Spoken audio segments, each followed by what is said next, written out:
To அம்மாஸ் குட்டி kitchen.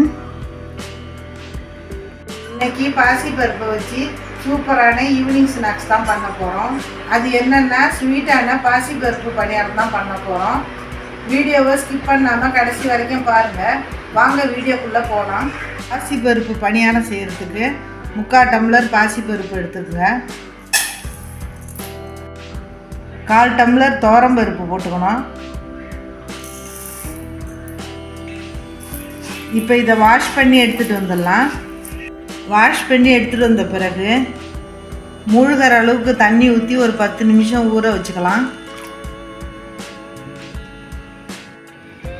இப்போ இது ஊறிடுச்சு. இதை ஒரு மிக்ஸி ஜாரில் சேர்த்துக்கலாம்.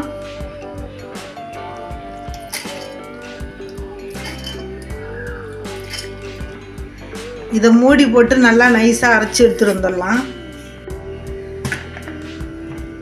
இந்த அளவுக்கு அரைச்ச பிறகு 1/2 டம்ளர் ஜீனி சேர்த்துக்கலாம்.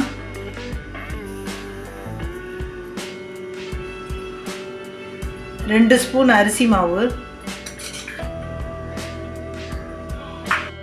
ஸ்வீட்டு பணியாரங்கிறதுனால ஒரு பிஞ்சு மட்டும் உப்பு சேர்த்துக்குங்க. இதையும் ஒரு சுற்றி எடுத்துகிட்டு வந்துடலாம். இதை அரைச்சி எடுத்துகிட்டு ஒரு பவுலுக்கு மாற்றிக்குங்க.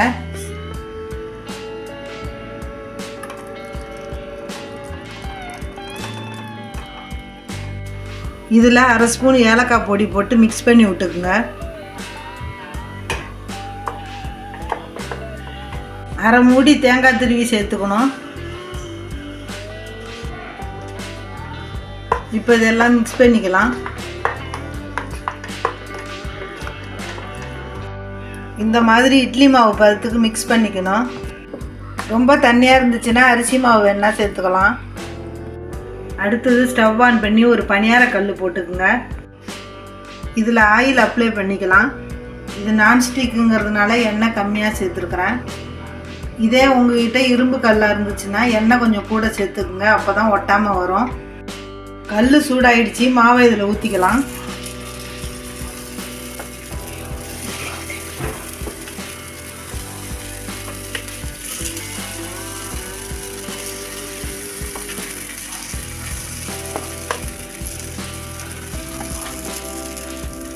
அடுப்பை மீடியமாக வச்சுட்டு ஒரு பக்கம் வேகிற வரைக்கும் மூடி போட்டு வச்சிடலாம்.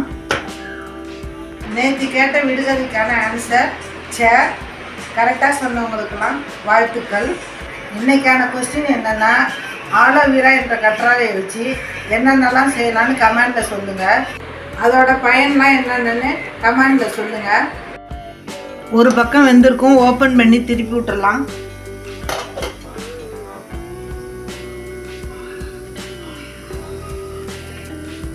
ரவுண்டாக அழகாக வெந்துருச்சு பாருங்கள். இதே நீங்கள் சர்க்கரைக்கு பதிலாக வெல்லம் கூட சேர்த்து சுட்டுக்கலாம். இந்த பக்கமும் 2 நிமிஷம் வேகட்டும். இன்னொரு பக்கமும் வெந்திருக்கும். ஒரு தட்டுக்கு மாற்றிடலாம்.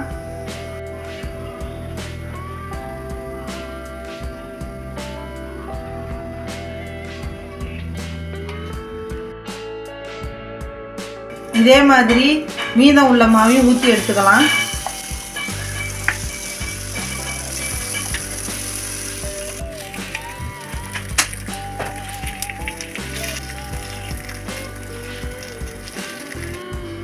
இதுவும் வெந்துருச்சு. எடுத்து தட்டில் வச்சுக்கலாம்.